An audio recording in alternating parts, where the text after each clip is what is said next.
A YouTuber took down a viral tweet yesterday claiming that Congresswoman Alexandria Ocasio-Cortez co-owned the bar she worked at in New York. Despite it being obviously false, the story continued to spread. Journalist Matt Binder replied to the initial claim saying, quote, "The bar was owned by 3 people who run a company called Theme Food, Inc." He even pulled up the liquor license for the bar, Flat's Fix, which shows Theme Food, the company that owns the bar, was founded in 1986, 3 years before AOC was born. Washington Post reporter Dave Weigel even called the bar to confirm that it was untrue.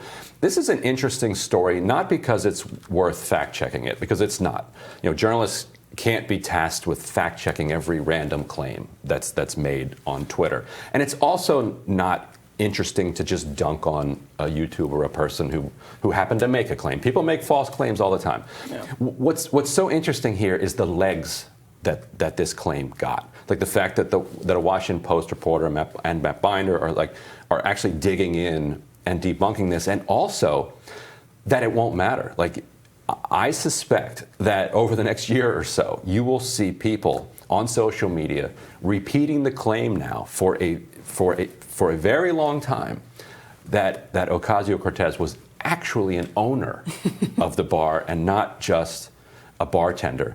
Are you seeing a similar thing on the right here? Yeah, I think it's a similar thing just in general, that Twitter enables people that are in these like very silly. The ecosystem of online politics is an interesting place, and people, I think, abuse it. It's sort of a great example of how the democratization of the media that social media has enabled, to the benefit actually of people like Alexandria Ocasio-Cortez and to certain populist voices. It's been great in a lot of ways, but it's still, there's certain parts of it that are just terrible. Is your take that this is the fact-checking is in some ways a futile exercise, because even though, as you say, this will get legs, it will continue, there will be a segment of the population that saw this tweet, it went viral, they'll always think that she co-owned the bar. But is that not worth fact-checking? Because at the end of the day, once it's out there, it's out there? It's always a question of proportion. And I think for Binder or for Weigel to take 5 minutes out of their day if something's going viral and saying, well, like, look, here's the fact. That I think that's fine. You have to balance it. If all you're ever doing is chasing these things, then it's just going to suck up.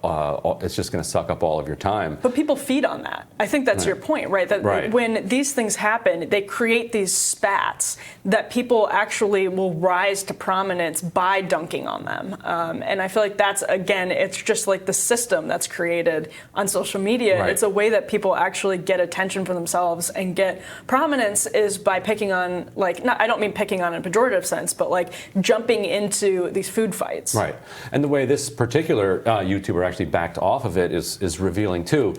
Said, you know what, I've removed a tweet because even though my sources are claiming this, I don't have documentary evidence. And so until I have documentary evidence, there's insufficient evidence out there. And so it allows everyone to still continue. If you wanted to believe it to begin with, then you can continue to believe it, instead of saying, no, actually there is documentary evidence that it's not true. And so, I wrote about this in my book. I wrote about her, her time as a bartender and her time as an organizer, etc. And in fact, in the book, I wrote about this moment where she actually quit in protest. There was this contest that the owners of the bar would do, where they would line the servers up against a wall and rate them on how attractive they were, and the more attractive they were, the better section they would get that day. Yeah. And when she was subjected to that, she walked out. She'd been working there for years. Eventually, they talked her into coming back and promised that they would end this particular contest. This was actually I did not hear this from her. She eventually later confirmed it, but I heard it from other servers who remembered this happening and were glad that she had done that. And so then the idea that actually she was an owner, it's like, well, what?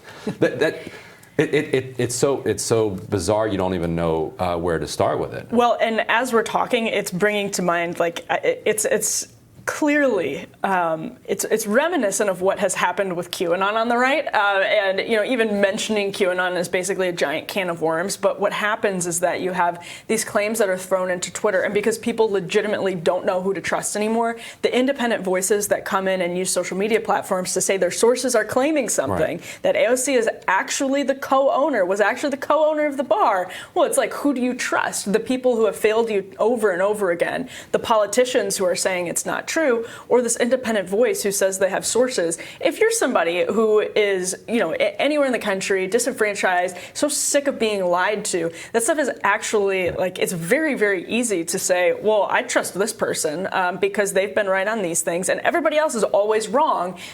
It sounds right. And everybody else is lying about these things. And that's how, to your point, they take off because people have already tuned out all the other voices. Yeah. They've already decided who the truth tellers are. And that is it creates such a dangerous situation. This is basically an innocuous claim. Even if it gets legs, it's like, okay, people are going to think about AOC differently because she was the co-owner of a bar. It might change some people's opinions, I guess, in a very minor way. But more broadly, this is exactly what's dangerous about our institutions. A lot of people say, well, about institutional trust. No. It's about institutional failure. The trust is downstream of the failure. People don't have low trust in our institutions for no good reason. They have a great reason. These institutions have failed them over and over again. And you create a situation where nobody knows who to trust. So these people who say they have sources on Twitter, they take off. And the bigger problem then is that it winds up giving AOC a pass on other issues. Because you need a vibrant and credible online left that can challenge Ocasio-Cortez and other members of the squad and other progressives in Congress when they're not doing what they need to be doing. But if they are constantly beclowning and discrediting themselves, then Ocasio-Cortez can say, you know what? I didn't really like the pressure that I was getting from the online left anyway, so now I can just ignore it and say all of these people are crazy and just laugh it off the way a lot of Republicans can kind of laugh off QAnon people who underneath may have some legitimate grievances about the state of the world, but the way they express themselves are completely bonkers. So you can be like, I forget these people, and so on the left, then you lose your ability to end up influencing these people. And the irony is that when AOC ran in the primary, she actually obscured the bartender part. People think that she kind of ran as this bartender. It was only after she won the primary that she leaned into that identity, because we have such classism in this country, and we have internalized classism as well, that when you look. And I talked about this interesting Dolly Parton song that touches on this. That when you are poor, you feel shame about it. When you are struggling, you feel shame, but you're very proud to have been poor in the past. Let's put those great Dolly Parton lyrics up there. She writes in one song, "No amount of money could buy from me the memories that I have of then. No amount of money could pay me to go back and live through it again in the good old days when times were bad."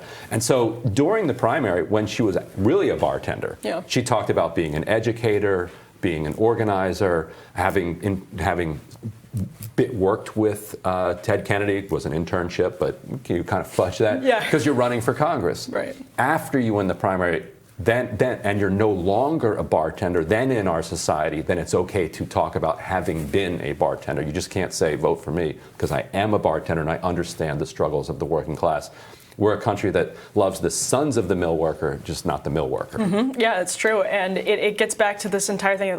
This makes it all worse. Us having it, we opened the show today talking about the January 6th committee fiasco that's unfolding in Congress. Just quickly, I would say it's the same exact damn thing that's happening, in that Republicans don't know how to focus on important issues anymore, because these silly everybody gets caught up in, on the left and the right, these spats over not credible information about what actually happened on January 6th. And then Republicans have a hard time actually saying, no, this was important. This was an important attack, because they don't want to look like they're speaking as hyperbolically as the media about it. And so you get into this situation where it's like, because there's all of this discredited information or this non-credible information that's being spewed constantly by people that have gained the trust of their audience due to the failure of all of our other institutions to gain their trust or to keep their trust, then it's like nobody knows where they should actually be focusing on things that are legitimate problems anymore. Yeah, and I would say for people who are very legitimately skeptical of sources of information, diversify your sources. Don't just stick to one ecosystem, because if you do, you'll be led astray eventually. That is absolutely true. Well, tomorrow on Rising, we talk with Arizona Senate candidate Blake Masters about his run for office. And Daniel Marins weighs in on the pushback from centrist Dems on proposals that would give the federal government the power to negotiate drug prices. We'll see you then. Have a great afternoon, everyone.